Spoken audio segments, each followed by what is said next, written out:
Welcome to the Pompey Politics Podcast. I'm Ian Tiny Morris. And I'm Simon Sansbury.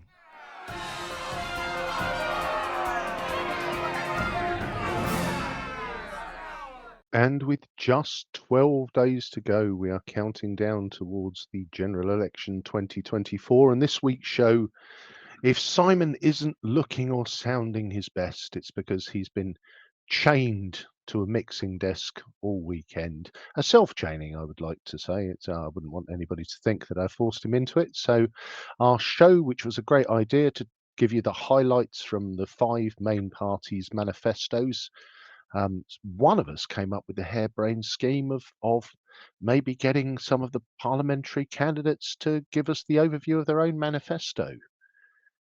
Is it time to fess up, Simon, that might have been your idea? Yeah, well, I had a plan. It was a great plan. It was a great plan. I mean, it's better than standing in front of Downing Street in the pouring rain without an umbrella and trying to ask the country to love me.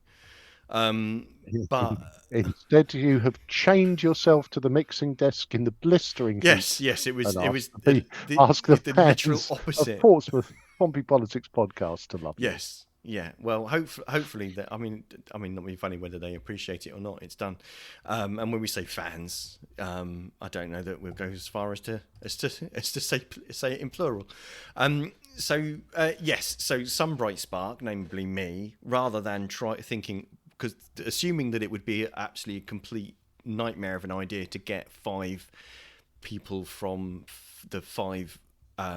Larger parties, according to most recent UK-wide polls, to come onto a live show would be an absolute nightmare to do. And in fact, we tried to do it last week when the manifestos were first released, and we literally had one nibble and not very much else of interest from anybody else. So we rescheduled it for this week, but we're still relying on them telling us about the manifestos, because we hope that they know their manifestos better, and they can speak with authority as to and authentically about what bits they actually really kind of like about their manifesto, rather than just kind of give a rote press office speech. So I think that was kind of really powerful, rather than us trying to do some sort of analysis behind the scenes of what was in each manifesto. Not as if we didn't have a spreadsheet and we didn't have a bar chart that showed us the relationship between words and pages in the manifestos, or indeed word clouds of the different manifestos, which were not necessarily exciting, but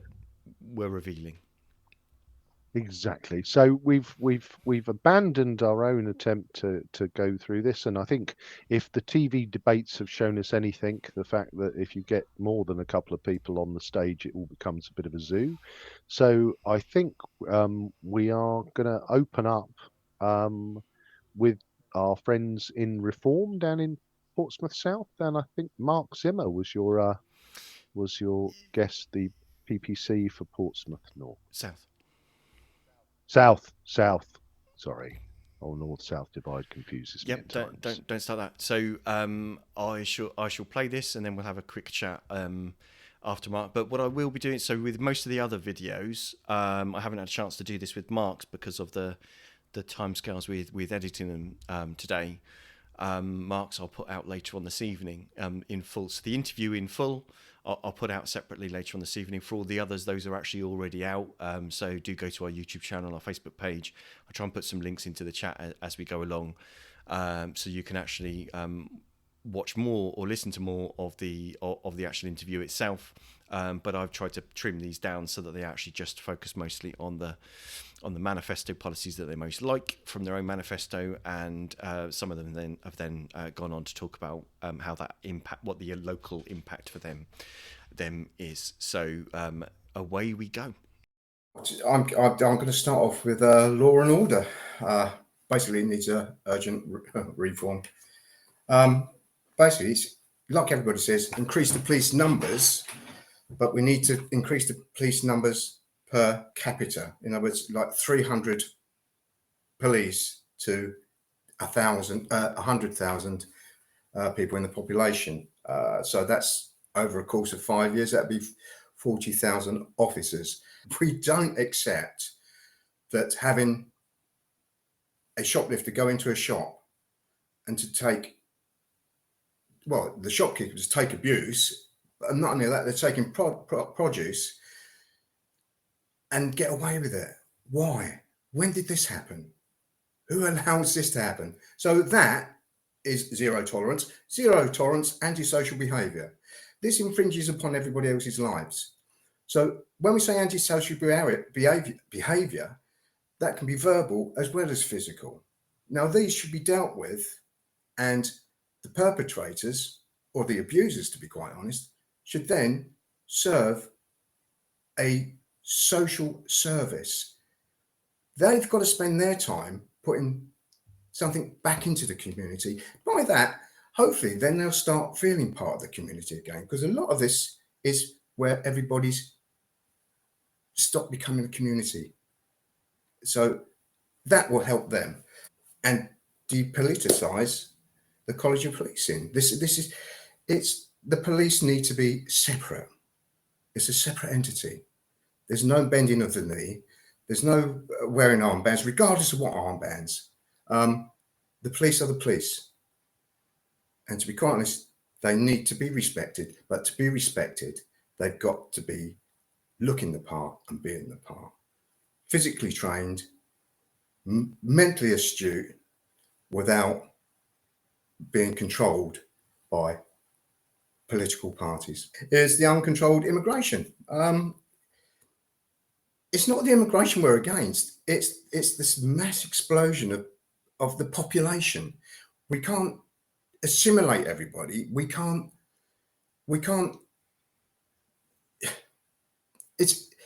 control our own borders. You know, going back to the previous on the crime and policing, law and order start at the border. No, we can't control our borders. That's when you stop becoming a country. Again, and with mass immigration, we do need immigration. There is no ifs and buts about it. I'm not saying I'm anti-immigrant. My surname's Zimmer. 3 generations ago, on my paternal side, they come over from Germany. The reason we say stop the boats is to show that we are in control of our borders. But the French government has just been taking the money and it's been paying for their diesel to escort boats to our boats. But by law, they should stop them. Belgium do it, but the French aren't. So yes, it would be pick up and take back. Yes, there'd be furore from the French, and there usually is. You do that every time you go away on holiday. Look at the queues. The French are the French. Obviously, immediately deport foreign criminals. Why should we taxpayers pay for somebody who's a foreign criminal to be in our prisons? But essential immigration does not come under what we're saying when we say freeze it. So I'm going to move on from that one. What we're saying is, in education, is let's just ban transgender ideology in primary schools and secondary schools. It's not needed. I think education, maths, history, English, we need to know where we come from, not where we think we might be going. Tax relief, 20% on all independent schools. Now, we should be encouraging, if you're in a position to pay for your child's education for the benefit of that child, then do it. But there should be we should be saying, well, thank you. That frees up our state schools. Our state schools are pretty good. Our teachers are working really hard, but our teachers aren't being supported. So, yes, in state schools, if you get, for independent education, a 20% tax deduction, that frees up our state schools. Scrap the interest on student loans. It's crucifying everybody, and extend the payment period up to 45 years. Plus the fact, take away, or at least put in place, 2 courses that are 2-year duration. Cut the funding to universities that undermine free speech. You should have free speech. Universities, that's where you should have debates. We're proposing that frontline staff, and that includes social service staff, frontline staff don't pay their the basic rate of tax for 3 years. Where that money is covered from is there is so much wastage in the NHS, but at the end of the day, there's too many managers. We want more people, and rather than nurses coming in on a degree, train on the job. Independent healthcare capacity. Now, if somebody can have afford, it'd be like with the education, if they can afford to pay for an insurance policy, to have private health insurance, then again, they should be given a tax deduction for using that. Not everybody can afford that, but the ones who can afford it, I think they should be encouraged to do it, not penalised because they can. That frees it up for other people. Scrapping the net zero. Yes, we are aware and concerned about the environment. I've got 3 children, 4 grandchildren. So I'm not just doing it for me. It's not, I want money in my pocket. I want them to actually start from a firm base. So by ditching the net zero can save the public sector over 30 billion. Again, because we're not subsidising wind turbines, solar panels. We've got the energy there. Let's use it. We're just importing the gas because, as you know, when the sun doesn't shine, the wind doesn't blow. We're still got to make a cup of tea. So it's scrapping the net zero, and employer immigration tax, which would boost. So if we've done that, then the employers will start looking to employ and train UK-based citizens. So the money saving there, or the money that will be made on adding that tax, we're looking at about we could raise more than 20 billion over 5 years to pay for apprenticeships. In fact, raise the basic rate of tax from 12.5%, which I think has been like that for the last 4 years, up to £20,000 before you start paying tax. Yes, that's a big sum, but that will be paid for by people who actually can get back into work. It make, again, you've heard it before, it make work pay. That will save like 15 billion per annum. And the full list of candidates for Portsmouth South: for the Conservative Party, Signe Biddle; for Labour, Stephen Morgan; for the Liberal Democrats, Charles Murphy; for the Green Party, Elliot Lee; for Reform, Mark Zimmer; and for the Portsmouth Independence Party, Jacob Short. Well, there you have it, Simon. A very comprehensive run through of the reform policies that Mark obviously spoke very passionately about. And there are, as with all manifestos, there are some great ideas in there. I personally particularly like the raising of the income tax threshold, but there are some other ones in there I feel much more uneasy about, and I guess we simply don't have time. Neither is it right for us to dissect them. But appreciation to Mark Zimmer for giving his time to give us the reform point of view on there. They don't have a manifesto, do they? They have a contract. Yeah, they have a contract that until Monday was a draft contract and then became a non-draft contract. I haven't honestly done any analysis to see what were the bits that didn't make the final draft. That might be quite interesting. But yeah, I must admit, there were some interesting things in there around encouraging people to work in the NHS or to stay in the NHS, and around forgiving student debt with those sorts of things. Some having shorter courses. So there's some interesting things there, but they're packaged up with some other things that might not be universally accepted, and I must admit I'd be concerned about some of them. So it's yeah, I don't know that making life horrible for Yeah. trans kids is Yeah. necessarily a massive issue for anyone other than them. So why make it awful for them? And the abandoning net zero stuff, I don't know that really kind of works. But Yeah, I guess with any new party, Simon, who see themselves as disruptors, they're going to throw a lot of stones, aren't they? In terms of some of them will hit and some of them will miss. Yeah, through some windows, but I just didn't get a feel for. There was some headline grabbing stuff. There was some very what I think would be probably easy for people to latch onto and to find popular. But it was a bit, if I'm honest, it felt a bit slim on the where's the money coming from. Yes, and I think independent reviews have shown that I think Reform's agenda is over the 100 million in cost, second only in net cost to the Greens, which is where I think we're going next with Elliot, also from Portsmouth South.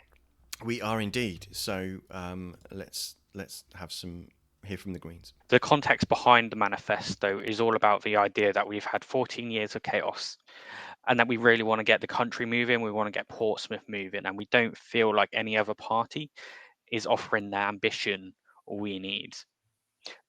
So to start off with ambition, in our costings, we're saying we want a wealth tax on the super rich.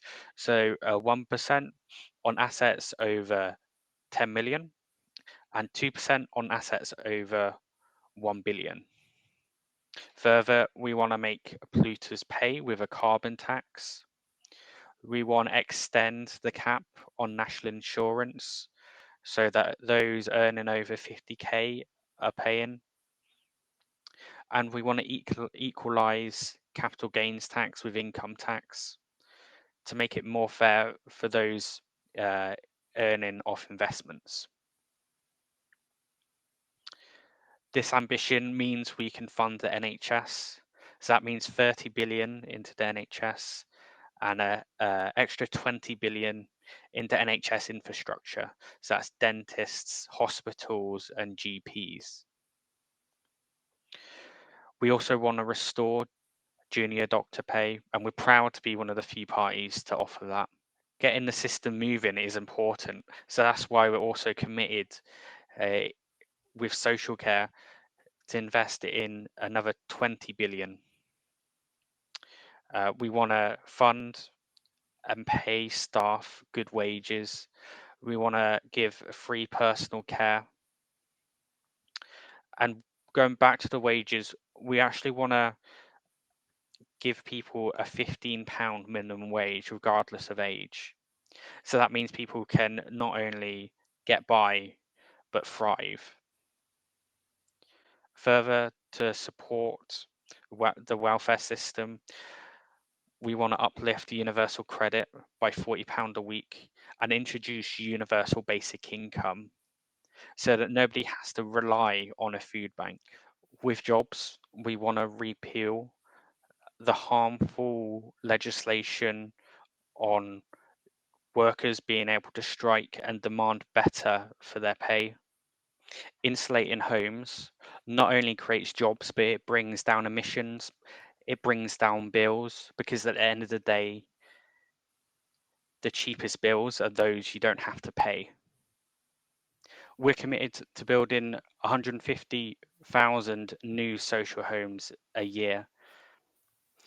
And we're committed to building them in the right place for the right price and right for the community.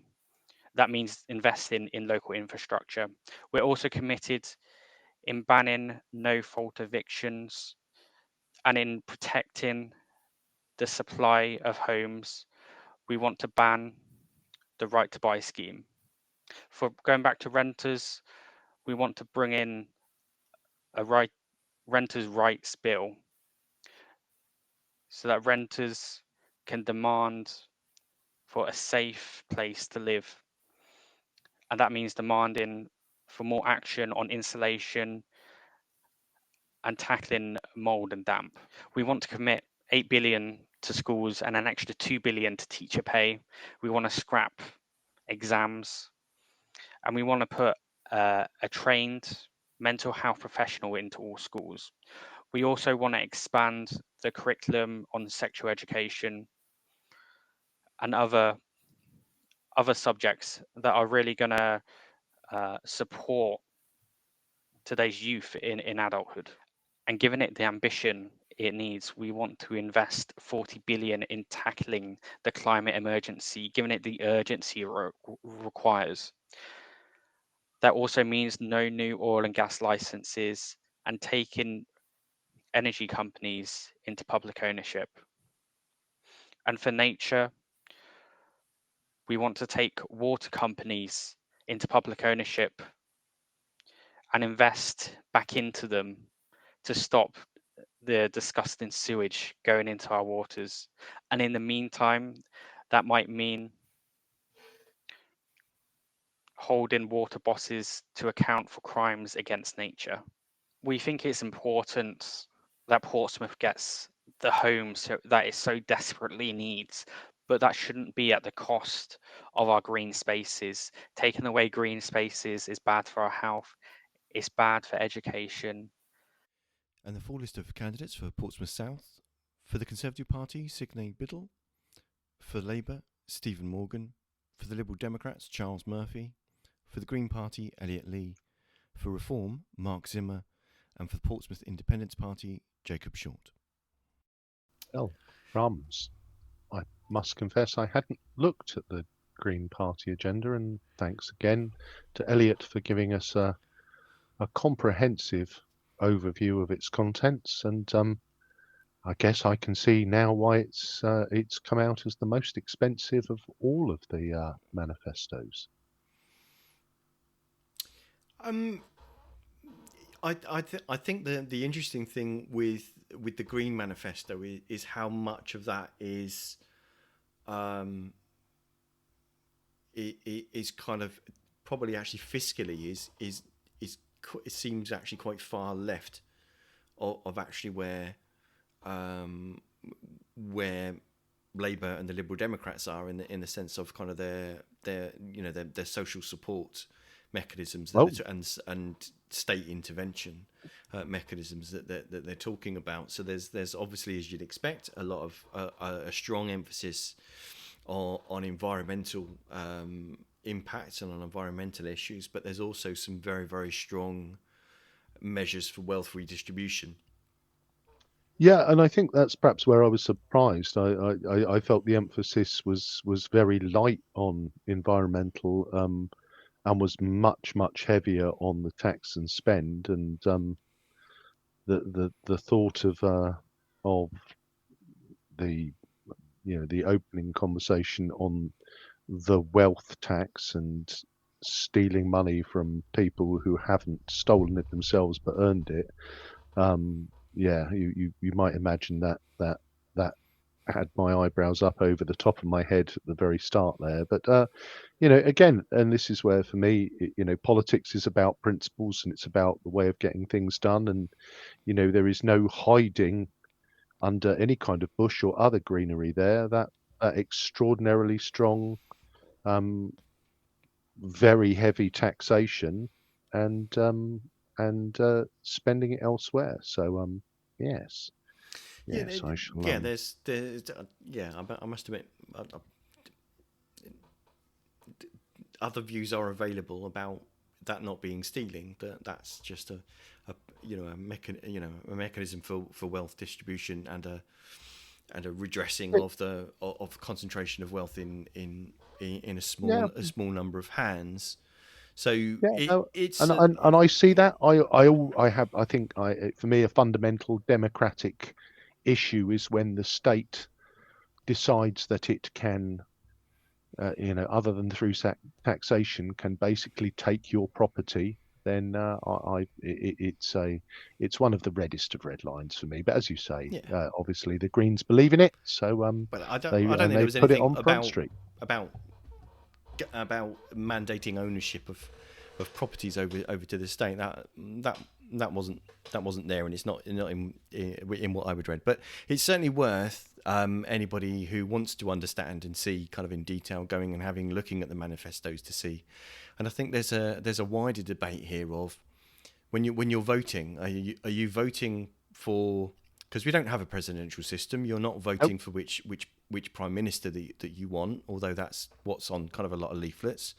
You're not even voting for which particularly dodgy bar chart that it might have been produced on whichever leaflet that you're looking at. And you know, are you voting for the person that is standing in your area, or are you voting for the policies of that party? And in which case, I guess most people are having to do a balancing trick of, is there is the balance between the things that they're in favour of versus the things that they're really not in favour of is not offset by the things that they're really not in favour of in the manifesto. And I guess that's the thing. I think it would be strange for anybody to think that there will be a manifesto that they agree with everything in it 100%. Yes, indeed. So in terms of our next manifesto, we are heading up the M27 to Fareham and listening and hearing from the Liberal Democrats. We are indeed. So off we go to Merry Fareham, or Fareham and Waterlooville. Last week. There are a number of really key policies I'd like to emphasise, but I'd like to do that in the context of the Fareham and Waterlooville residents. We have placed at front and centre of the manifesto for the Liberal Democrats the health and social care policies, along with the cost of living and the environment. So they're the three main pillars of the Liberal Democrat manifesto. So we're committed to fixing the NHS, to protecting the NHS, and using the money that is there in a much fairer way. We must start to invest more in our primary care and preventative health care. So if we can actually look after people and prevent them from going into hospital, prevent when they are diagnosed with cancer, ensuring they do get that treatment within the statutory days, and then thinking about the other end of the pathway, when you come out of hospital, the social care that you may need, and thinking about how do we make that function. People don't, we've managed to put through some incredible reforms in Scotland around this. We don't want people to have to sell their homes to pay for their social care. There has to be a better way.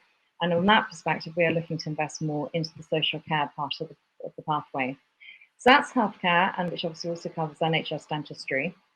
And it is centre and forefront of what we want to do. The second area, and again, a really big issue for Fareham and Waterlooville residents on two sides, is housing. So we have literally got a lost generation now in this country of pretty much anyone under the age of 40, 45, and people above that age as well. We simply cannot afford to get on the housing ladder. The houses that they have built have been developer-led, often the wrong houses, in the wrong locations, and certainly at the wrong price. Their social housing record is appalling. So the Liberal Democrat, in terms of our manifesto, is committing to building 380,000 houses a year, of which 150,000 will be social housing. This will clearly be involving investment, and I'll talk about how we're going to fund this shortly after I've gone through the key manifesto measures. And they want to work, and this is something we're already doing on the ground with our local Lib Dem councillors, as a community-led approach. So what we've seen to date under this Conservative government is they've let the developers dictate the terms. They've let the developers maintain their profit margins and not invest in the required infrastructure. So Liberal Democrats are committed to this house building programme, but equally we're going to be working with the community to ensure that the infrastructure is put in place so that people are much more positive about building in that area. And it's sensitive to local needs, but we have the sewage infrastructure, we have the schools, we have the doctor's surgeries. The third area that is very important to the Liberal Democrats is the cost of living. And the cost of living is a crisis that is impacting everyone up and down the country. And as we know nationally, there are 3 million families living in poverty. That's, nearly 1 million children. It is devastating, and we have to address this. So the Liberal Democrats are committed to ensuring that the windfall tax on the oil and gas companies is actually an ongoing event. It's not just a one-off. We really need to. They've taken so much margin and profit in their oil and gas energy prices. And we're also committed to working, with local businesses on business rate relief and actually changing that whole way of charging local businesses in the high streets and how we can help them thrive. We pledged to lift the 2-child cap This is what the experts say. It's the quickest, most effective way to lift children and families out of poverty. We'd love to do more in that space, but that 2-child cap is an Osborne initiative. Labour are committing to keep that in place. The Liberal Democrats are not. Our pledge is to remove that 2-cap policy. And it's the final area that's really important to us, the Liberal Democrats, and that's the environment. There's been over 800 sewage dumps last year, over 26 sites across the Meon Valley and the Fareham Woods.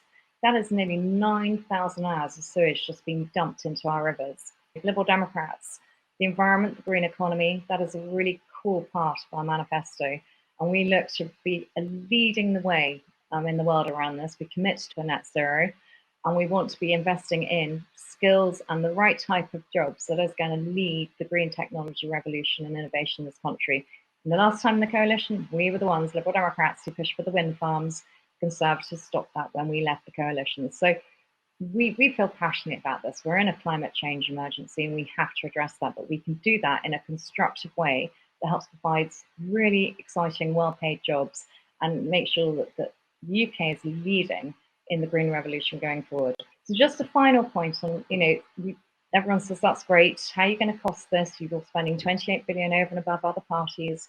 We have a very, very detailed cost of part of our manifesto, and I'd recommend everyone to go and have a look at that. But I think the key thing here is that we are looking at fairer taxation across the board. We want those with the broader shoulders to actually take on a bigger share. We've created more billionaires in the last 3 to 5 years than at any other time in UK history. And we know that many of them are not paying their fair share of tax. We're going to reform the capital gains tax. So again, there's fairer taxation for those with the broader shoulders. We're going to be working with the larger companies to work on how can they actually contribute more as, these big offshore online companies. How are we going to tighten up those tax loopholes, that tax avoidance? We can't take people out of the fiscal drag, but we can start to halt that fiscal drag that is bringing more and more people on lower incomes into tax brackets, but also thinking about innovative, clever ways. So there's a share buyback tax of 4% that we propose to bring in FTSE 100 companies. What's been going on, and actually really over the last 40, 50 years, is these larger companies are maximizing their profits, but then putting that into share buybacks, which means that they actually pay themselves. Often the chief executives will have massive share options in their companies. So they're almost essentially paying themselves these massive profits rather than investing them back into building more factories or more capacity or more productivity. I think, the Liberal Democrat vote is for a fairer, strong Liberal voice at the national level in Parliament. It's about holding water company bosses to account. It's about holding people accountable and making sure that we actually all work together in a much more collaborative way to create a fairer, thriving society. Collaboration, cooperation, and a fair deal for all. So if you want to vote Liberal Democrat on the 4th of July, that is what you're voting for. For the full list of candidates for Fareham and Waterlooville, for the Conservative Party, Suella Braverman, for Labour, Gemma Furnivall, for the Liberal Democrats, Bella Hewitt, for the Green Party, Baz Murray, for Reform UK, Kevin Chippendall-Higgin, for Rejoin EU, Edward Dean, and for Hampshire Independence, Robert Holliday. Well, thanks to Bella Hewitt there for putting across a very strong case for the Liberal Democrats, and an interesting mix in there. There were some things in there again, some good ideas which I liked. I think that share buyback scheme, closing that loophole, I think that is that is a thing that should have been done a long time ago. Those who have followed the podcast for some time will know my thoughts on the NHS as being a bottomless pit of money that can never be filled. So that one didn't move me, but I did like what they were proposing in terms of looking at the building, and not just the building of homes, but the infrastructure to support that, because I think there is that piece where everyone sort of agrees we need new homes and more homes until it comes to building them, and then you should be building more, but not here. Yeah, I think there is an element of kind of that tendency towards NIMBYism, and where everybody agrees that houses should be built, but just nowhere near me. and you get the strange. There's the strange dynamic, isn't there, in places like Portsmouth, which is an interesting microplayment playing out of some kind of easy national things. It's just there's too many people here. We're, short of like border control at Hilsey, then it's a popular place. People want to come live there. That means it needs homes. Families who've got children that want to move out, they want homes that they can move into and live in, and those homes have to be somewhere. And the battle for the city is, of course, on all sides for the island part of the city. It's water, so your options are kind of limited. But that is the kind of thing. It's the question of the right sort of homes, which I think kind of speaks to the top-down housing targets of, if you just let developers do what they want, then they'll just build the stuff with the highest margins and what's easiest for them. They'll skimp on trying to do the infrastructure, but then it kind of almost feels like they've only done that because the planning systems and mechanisms allow them to get away with doing it. Well, indeed, and of course, with Waterlooville joining Fareham, there is an element of probably over the last 10 years, Waterlooville has seen more than its fair share of developments of 3, 4, and 5 bedroom executive detached homes as where the developments have sprung up. And obviously, Fareham, the well documented Wellbourne, which is was the new town that was supposed to be built at the back of Fareham, has wound its merry way probably over 20 years. So, very real issue for Fareham and Waterlooville. And thank you to Bella for the insights. And I guess we must scorch back along the M27 and A27, passing by Portsmouth, and possibly because there's border control at Hilsey, and head off to Havant from our representative from the Labour Party. And as everybody knows, you can't, and as everybody knows, it's a struggle to get off on the Eastern Road. So Stefanie Harvey from Havant for Labour. I'm really excited actually about our manifesto. We believe as a party that everyone deserves a government that will match your ambition, and that our manifesto will ensure that no matter what your background, you can thrive. I'm a teacher, so the big thing for me is education. I believe that education is the greatest leveller, and that it gives opportunity to people. And actually, in the constituency I'm standing in, which is Havant, we're looking at 55% of people living in deprived circumstances. And so I really am proud of our manifesto that will push and raise aspirations for people in Havant. So we as a party have committed in our manifesto to 6,500 new teachers in specialist areas, because we really think it's important actually that students deserve to be taught by teachers who are specialists in that subject. We have committed to 3,000 new primary school based nurseries. And again, that's really, really important actually. I was door knocking on Friday and heard actually that there's a local nursery at HSDC that's closing. And so there's a shortage of nursery spaces for working parents. So again, I'm really proud that we're championing this because we want to help people go to work. We want to make life easier for parents. And I'm hopeful that I can drive some of those spaces and creation of new nurseries into Havant. It's also really important that we're going to have free breakfast club spaces for all primary school children. We're seeing far too many children going to school hungry.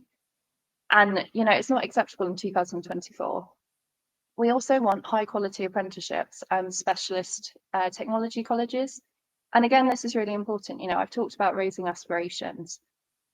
Aspirations don't have to look like A-levels in university. That's great for many students, but actually, there's some real shortage of skills that we have in the UK. And we're really proud as a party to be pioneering this. So this, of course, begs the question, how are we going to pay for this? You may well have heard that we will be closing the tax loophole on private schools, which will help fund all of our plans on education. Something else that I'm very proud of in our manifesto is the amount of opportunities that we're going to grant people. And one of the key ones that we're going to do is we're going to enact a socio-economic duty in the Equalities Act. And that's really, really significant because we need to make sure that people from all backgrounds can achieve and can be prosperous in life. And so that's going to help make sure that no matter your social class, no matter what your background is, you can have an aspirational future. We also need to make work pay. And something that we're really proud of, again, as a party, is that we will make sure that we have right pay, we'll have protections for maternity leave, have menopause discrimination covered, and we'll take action to reduce the gender pay gap. This is really, really significant. Obviously, as a woman, it's a cause close to my heart. We shouldn't be working for less than men in this day and age. So again, I'm really pleased that we're going to make work paid for everyone. Something as a special needs parent that's also very close to my heart is further strengthening the rights of people with disabilities. And it's really important, actually, and this is something I'm very proud of in our manifesto, is that we will make sure that disabled people have full rights to equal pay, and we'll introduce disability and ethnicity pay gap reports as well. We'll also strengthen this by supporting disabled people into work if that's appropriate for them, by offering employment support and making sure that they have access to reasonable adjustments in the workplace, which is really, really important. Standing in heaven, one of the real key issues for voters is water quality. And again, this is one of my personal pledges to people in heaven, is that we need to sort out water quality, and we need to stop sewage discharges. So as part of our manifesto, Labour has committed to giving toothless regulators the powers to block payments to water bosses who consistently oversee filth in our waters. We'll also oversee repeated law breaking. Bosses who oversee repeated law breaking will face criminal charges. And this is again really significant because at the moment, quite often it's cheaper just to dump sewage in the water than it is to pay to dispose of it properly. So we need to make sure that we're closing this loophole. Something else that's very important is that we'll end self-monitoring for water companies. And significantly, we will make sure that water companies have independent monitoring of every single sewage outlet. This is significant because it means companies can no longer cover up illegal sewage dumping. Hayling Island and Emturf are, areas of outstanding natural beauty, and I'm really proud that the Labour manifesto will close these loopholes and help to protect these areas, and will also give severe and automatic fines as well to the big bosses, which again, I'm very proud to stand on that platform. The other thing that I wanted to talk about is energy. I think there's not many of us at this moment in time who haven't been impacted by the cost of living crisis and, spiraling energy bills. And actually it's pushing many people into energy poverty. And so again, really, really proud, one of our flagship policies that we're running in the Labour Party is Great British Energy. So it will be a nationalised energy company. It will make Britain a clean superpower. And we know that this will cut bills, so people will have more money in their pocket. It will create 650,000 jobs, and it will deliver energy security with cheaper zero carbon electricity by 2030. Now, this will be paid for by a windfall tax on gas and oil giants, because we believe that working people should have more money in their pockets, and it shouldn't be, shareholders profiting at the expense of the everyday person. And again, something that I'm really proud of in this part of our manifesto is the commitment to create 650,000 new jobs. So we have a real opportunity here to be innovators, like with the COVID vaccine, for example, because if we don't innovate and invest in clean zero carbon electricity, we'll end up buying these solutions. So let's create British jobs and let's add to our economy. That's a really significant part of our manifesto. And the last point on this as well is that we have our warm home schemes, and this will help people to insulate their homes. Now, the way in which this is going to be paid for or funded is that there will be government-backed grants which will be available, as well as low-interest loans. And again, this is a short-term solution to spiralling energy costs. We hope the uptake on this will be great. We also know it has a positive impact on the environment. And those are some of my favourite parts of our manifesto. The full list of candidates for Haven't. For the Conservative Party, Alan Mack. For Labour, Stefanie Harvey. For the Liberal Democrats, Gayatri Sathyaneth. For the Green Party, Nettie Shepherd. For Reform UK, John Perry. And for the Workers' Party of Great Britain, Jennifer Alamano. Well, clearly, Stephanie very proud of the Labour manifesto, and very interesting when you look against the Reform and the Green manifesto. It sounds more conservative than the Greens. It's almost the mirror image of Reform in terms of some of the policies tackled there, and again some really good stuff in there. I think the ending the loophole on public school fees is something which I think most people wouldn't have been aware of, that school fees are considered a charitable donation and therefore tax deductible. So kind of not really any issue with that, to be fair.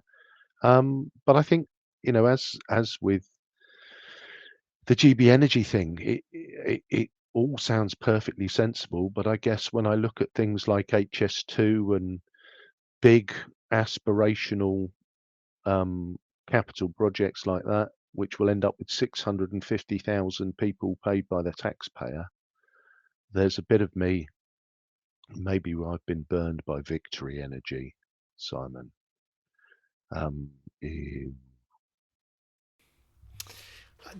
Well, see, this is the interesting thing that I haven't quite managed to understand. Is because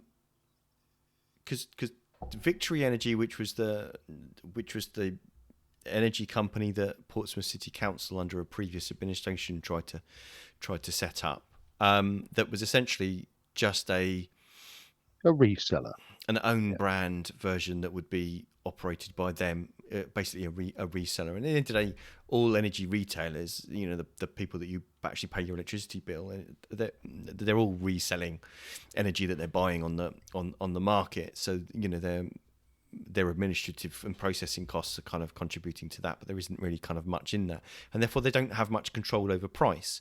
Yep. So I'm assuming they don't mean setting up an energy retailer. And in which case, okay, are they talking about setting up an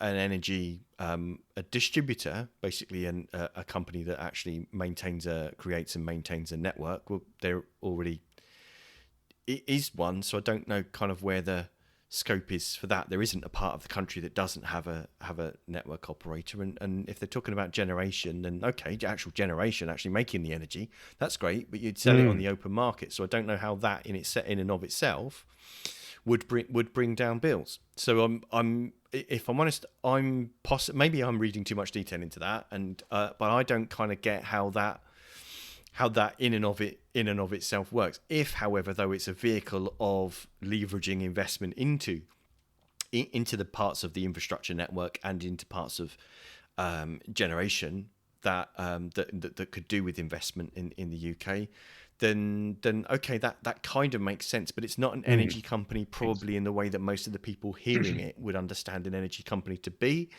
And also this thing about our energy will be secure because we won't have to buy stuff from Putin. But anybody producing energy, whether that's from burning fossil fuels or from a wind farm, is selling that on the open market. They're not. This is only for the UK. I think, like you say, lots of complexity in there. Just one quick shout out to end on a positive note. I think the stuff around disabled people and supporting to work, very positive about that. It's an area which I work in, and I'm very pleased to hear disabled people mentioned positively within an agenda rather than in the way they are in some others. So I guess last but by no means least, a bit of a coup for the podcast. We make no secret of the fact that we probably for over many years have tried to get both the standing MPs for Portsmouth to come on the podcast without success. But you finally cracked the code, Simon. Well, yeah, and I'm sure friend of the pod, Joe Stanton, may well indeed have had a hand in it. But it certainly is a fantastic contribution to have Penny Mordaunt interviewed by the pod. So let's play Penny's contribution talking about the Conservative manifesto. Our national manifesto is really all about security. It's about financial security. We've been through a really tough few years. We're still dealing with the legacy of COVID. The world is a very unsecure place. There's lots of shocks going on all over the world that are affecting people's finances. So we think that is the top priority. It's cost of living issues. We're doing well as a nation. We've come through that tough time. We're outperforming the United States on growth. We're outperforming many countries in Europe and the Eurozone on growth, but also on inflation. We're the first country to have beaten the inflation issue. That's fantastic. It shows how stoic we are as a nation, how strong we are as a nation. But we've got to keep that recovery going. And what will choke off that recovery is if we saddle the wealth creators, the opportunity creators, our businesses and households with higher taxes. So the central theme of our manifesto is lowering those taxes on your work, taxes on your home. We're going to ensure that pensioners don't pay any tax on the state pension, lock that in indefinitely. That's really important. We have for low and middle income earners the lowest tax burden since 1975, but the overall tax burden is high. And if you look at our spending plans, go and look at Ed Conway's graph on Sky, you'll see that at the end of the next parliament, the tax burden is coming down quite steeply. For Labour, it's going up to an all-time high. That's not how you grow the economy. We need to keep taxes low. And we need to also make sure that taxes like fuel duty, we've held that down, frozen it for 14 consecutive years. Labour have put that up every year that they have been in office. We've also got offers in our manifesto to, again, help household incomes. A childcare package, for example, that's worth about £6,500 to most families. But security isn't just about that financial security and giving you more liquidity and disposable income. It's also about defending the nation.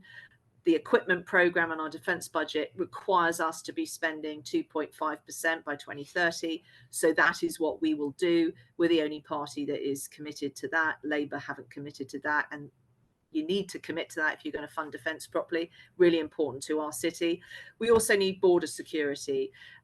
We will give on legal migration Parliament the powers to produce an annual cap on family and work visas.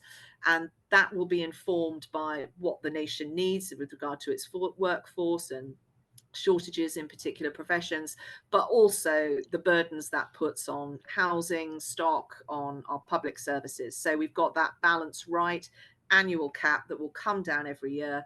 And on our current policy, we should be halving legal migration by next summer. And then, of course, on illegal migration, we will continue the work to stop the gangs that are bringing people over. We've already arrested 1,000 people, serving many hundreds of years of jail time. We've speeded up processing in the Home Office by 300%.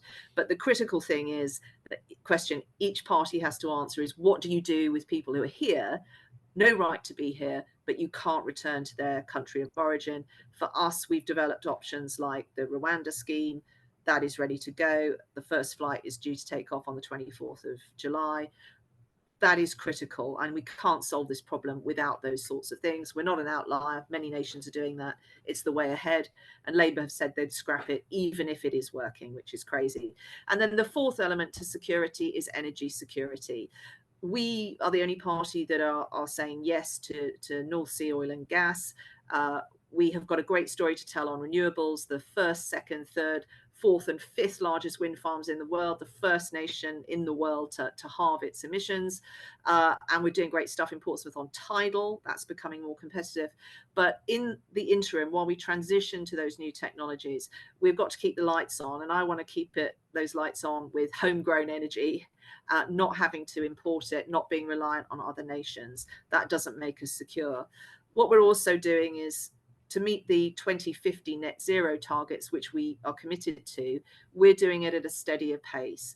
And that's important because the only way you get that transition is to allow people enough money to buy into new technology, but to make that technology desirable and practical for people. If you do it too fast, you just pile costs onto people, and you also don't create homegrown supply chains. So on Labour's plans, we know they'll have to go to China, to other nations, to get batteries, to get component parts. We want to do it at a pace that we build that manufacturing here at home that makes us energy secure. So where's the money coming from? Where's that new money coming from?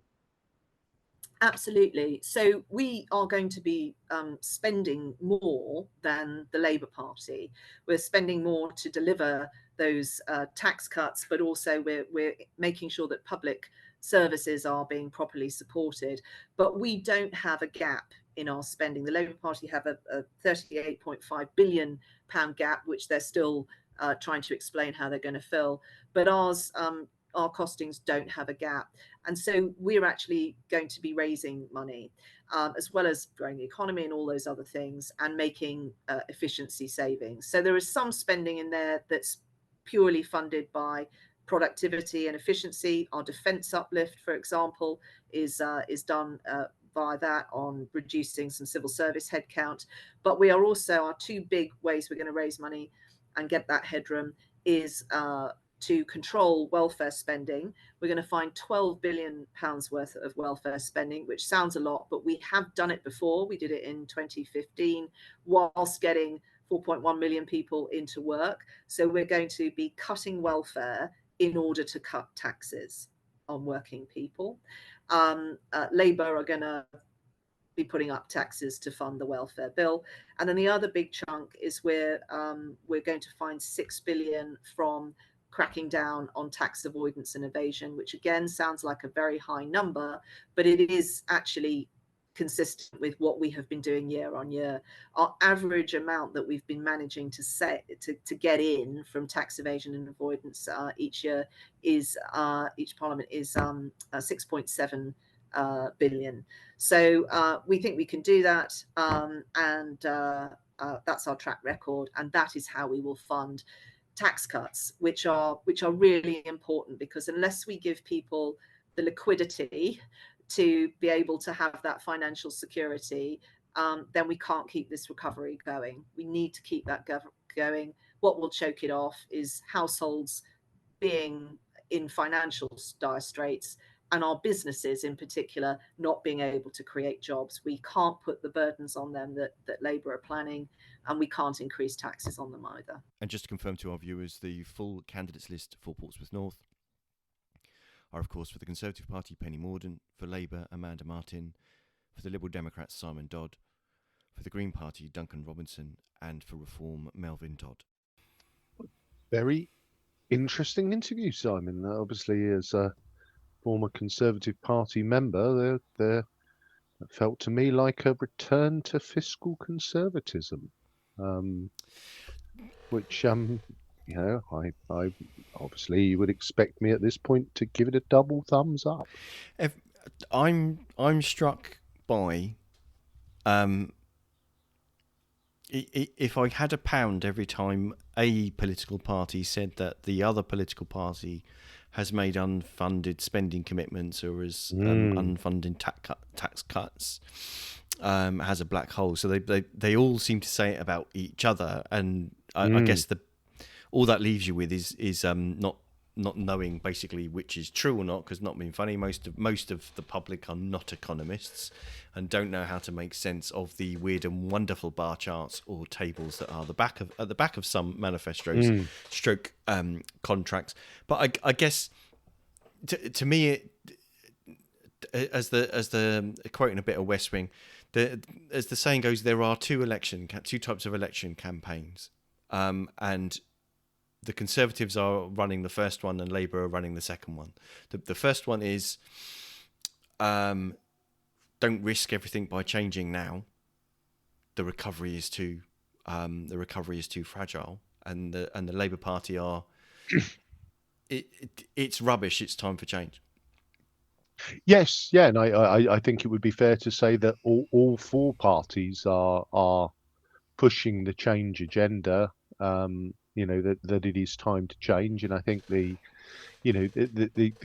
core message, I guess, in the conservative offering was, which I sort of picked up on, was very much there have been two massive kind of shocks to the overall system, COVID and the war in Ukraine, which we are recovering from, and here's where it goes next. So I think, for me as an overall, there we have all of the candidates for me have spoken with passion about the what they believe is the reason to vote for their party, and I think that for me is the positive element or the very positive element of this campaign. As you say, whilst in there's a little bit, yes, but what about the other people? I think the vast majority of all five were, this is what we can do for you. And so for me, there is that element of encouraging people to vote for something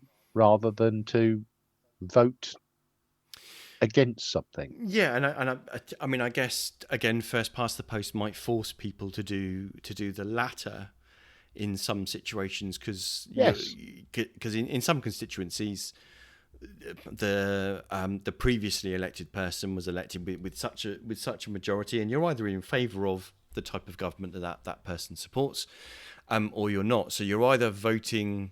I guess you're doing one of three things, aren't you? You're either voting to have more of the same, or you're Yep. voting for whoever is the most likely to basically to replace that person, or you're voting for who you want to vote for anyway, regardless of whoever they are, because the political mathematics don't counter in your decision, and that. If I knew what the answer to that one was, well, I'd be doing different things on a Sunday evening. Exactly. So we will be back next Sunday with just 4 days to go with our final show before the general election, where I'm sure we will cast the runes and look at the final run into the election. But until then, you've been listening to the Pompey Politics podcast. I've been Ian Tiny Morris. And I've been Simon Sansbury, and our gracious thanks to our 5 interviewees today. That was Mark Zimmer from Reform UK, Elliot Lee from the Greens, Bella Hewitt from the Liberal Democrats, Stefanie Harvey from Labour, and Penny Mordaunt from the Conservatives. Please do make sure, if you do not have photo ID yet, 5 p.m. on the 26th of June is your last day to apply for free photo ID, and also indeed the same date and time to apply for a proxy. It is now too late to register for a postal vote and too late to register to vote in July's election. You're just going to have to sit from the sidelines and eat your popcorn and not have a say. So thanks very much for watching the show today. See you next week at 6:27. And please don't forget to like, follow, subscribe, comment, etc., etc. And we'll see you then.